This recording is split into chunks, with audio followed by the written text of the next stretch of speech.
पहचानिया, सन्मंद हुआ सत्य। प्राणेश्वर अक्षरदेव श्री महामती जी के धाम हृदय से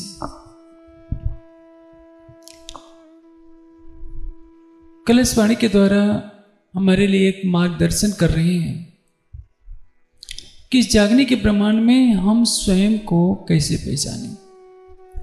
आपने कीर्तन ग्रंथ में पहला प्रकरण ही सुना है, पहले आप पहचानो। तो इस आप शब्द का क्या अर्थ है? आपा मैं पहचानिया, सन्मंत हुआ सत्य। प्रश्न यह है कि क्या परम धाम में किसी ने आपा को, आपको पहचाना था? यहां जितने सुंदर साथ हैं, मैं आपसे पूछूं कि क्या आप अपनी पहचान कर जानते हैं? तारतम्य ज्ञान के अवतरण से पहले जितने भी ग्रंथ थे, उन ग्रंथों को पढ़कर कोई यह कह सकता है अहम इंद्रो न शरीरम। वेद में एक मंत्र आता है, वाही अनिलम अमृतम अथिदम शरीरम भस्मांतम। ये शरीर नश्वर है, आत्मा अखंड है। अब दार्शनिकों ने, उपनिषदों के ऋषियों ने क्या व्याख्या करी कि मैं शरीर नहीं हूं, पंचभूतात्मक शरीर नहीं हूं, इंद्रियां नहीं हूं, अंतःकरण नहीं हूं, पंचकोश नहीं हूं। क्या हूं? एक शुद्ध बुद्ध चैतन्य, जो न स्त्री है न पुरुष है, शुद्ध बुद्ध चैतन्य है, नाम और रूप से रहित है। यही व्याख्या बस मिलेगी, अंतिम पहचान यही है। लेकिन यह जो पहचान दी जा रही है, जो ग्रंथों में वर्णित है, तारतम्य ज्ञान की अनुपस्थिति में दी जा रही है। इस व्याख्या को लिखने वाले वे हैं जो आदि नारायण की चेतना के प्रतिभास हैं। उनको स्वयं को पता नहीं कि आदि नारायण को स्वयं पता नहीं कि उनका निज स्वरूप क्या है। और जिस क्षण आदि नारायण को निज स्वरूप का पता चलेगा, उसी क्षण महाप्रलय हो जाएगा। फिर जहां थे नारायण नाम धरया निगम, शून्य पार न ले सके हटके कहे अगम। उस निराकार मंडल को जिसको तमस कहा गया है, मोह सागर, जगत मोहात्मकम प्राहु अव्यक्तात् व्यक्त संजकम। आदि नारायण को नहीं पता कि मेरा निज स्वरूप क्या है। तस्मिन् मोह जल धावसेत पुरुषो महान, पंच अवयव संयुक्त स एव प्राण अभिधा। पुराण संहिता में कहा गया है, जो मोह का सागर है, उसमें अक्षर का मन प्रतिबिंबित होकर स्वयं को नारायण के रूप में देखता है। और प्रतिबिंब का जो स्वरूप है, स्वयं को मानता है कि मैं अनंत रूपों में हो जाऊं, मैं ही तो हूं। और उसी के संकल्प से अनंत सृष्टि दिखाई देने लगती है। यह जो अनंत सृष्टि है, उस नारायण को ही अनंत मानने लगती है। भरम की बाजी रची विस्तारी, भरम सुभरम भरमाना। वह ब्रह्मोह सागर में विराजमान आदि नारायण को है, तो उनके संकल्प से उत्पन्न होने वाले सभी प्राणियों में ब्रह्म है। वे समाधियां लगाते हैं, निर्विष समाधि में पहुंचकर भी किसको परब्रह्म मान बैठे? आदि नारायण को। और वह आदि नारायण जो निराकार से परे का कुछ भी नहीं जानते होते तो सृष्टि का लय होता। जैसे मैं आपको एक दृष्टांत देता हूं। आप यहां सो गए हैं, सोने के बाद आप स्वप्न देखने लगे।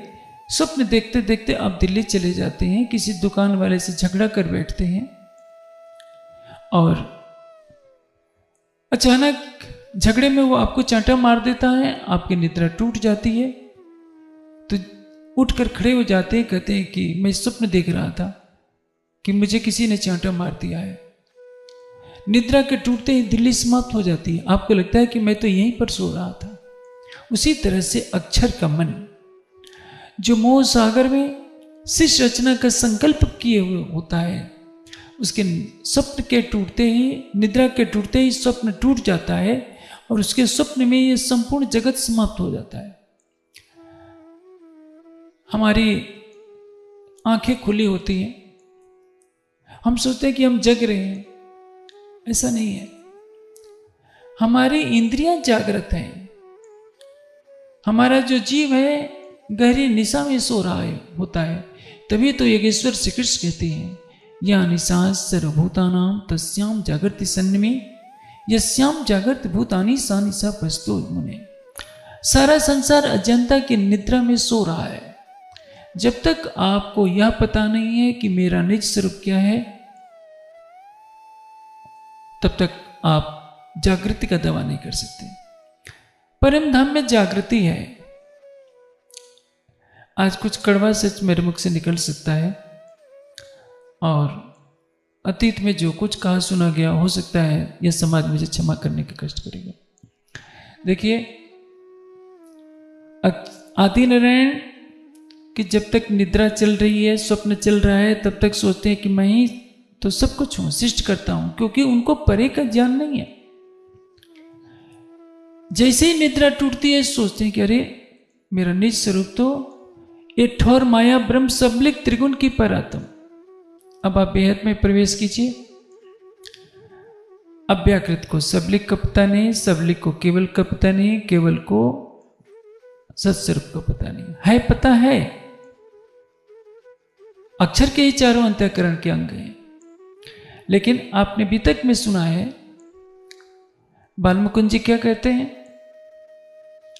कि ये जो देवचंद जी हैं इनके अंदर राधा जी की आत्मा है और इनके प्रीतम कौन है? बांके बिहारी।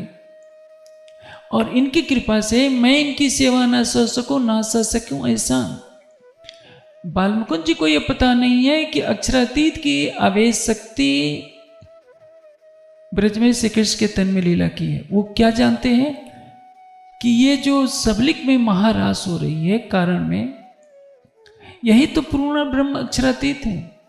और इसलिए हरिदास जी से कहते हैं कि हरिदास तुम मेरी मूर्ति नहीं देना, ये बांके बिहारी के वस्त्रों की सेवा ही नहीं दे देना। इसका आशय क्या है? बाल मुकुंद जी ने बांके बिहारी को ही अक्षरातीत मान रखा है। अक्षर की पंचवासनाएं सबलिक को ही अक्षर मानती है, केवल को अक्षरातीत मानती है। सबलिक में जब उनकी सुरता पहुंचती है तो वे सत्स्वरूप को भी नहीं जानती है। आप सुंदर साथ तो तारतम वाणी की महिमा ही नहीं जानते हैं। सच है, आप आरती पूजा कर सकते हैं लेकिन ये नहीं जानते। आप एक गौरी आरती गाई जाती है शाम को, चलियो निज दरबारा मन तुम चलियो निज दरबारा। उसमें आगे कहा गया है पांच तत्व बैकुंठ निरंजन सुन गुण निर्गुण से न्यारा। आगे अव्याकृत सबलिक केवल सत्स्वरूप से न्यारा। एक झटके में सब गा देते हैं। गाँव के अनपढ़ सुंदर साथ भी इसको रट्टा लगाकर गा देते हैं। उन भोले भाले सुंदर साथ को पता नहीं है कि अक्षर की पंचवासनाओं को भी ये पता नहीं चल पाया केवल से परे सत्स्वरूप है। वेद में एक मंत्र आता है त्रिपाद ऊर्ध्व उदयित पुरुषा। कोई नहीं जानता, सृष्टि के प्रारंभ से आज तक कोई नहीं बता सका इस मंत्र का आशय क्या है। त्रिपाद ऊर्ध्व उदयित पुरुषा, जो त्रिपाद अमृत सबलिक केवल सत्स्वरूप से, इसके परे परम धाम है। किसी के पास उत्तर नहीं था, पंचवासनाओं के पास भी उत्तर नहीं था। जित चरण सकिया जबराइल कहे मेरे पर जलत नूर तजल्ला की तजल्ली ए ज्योत न सह सकत।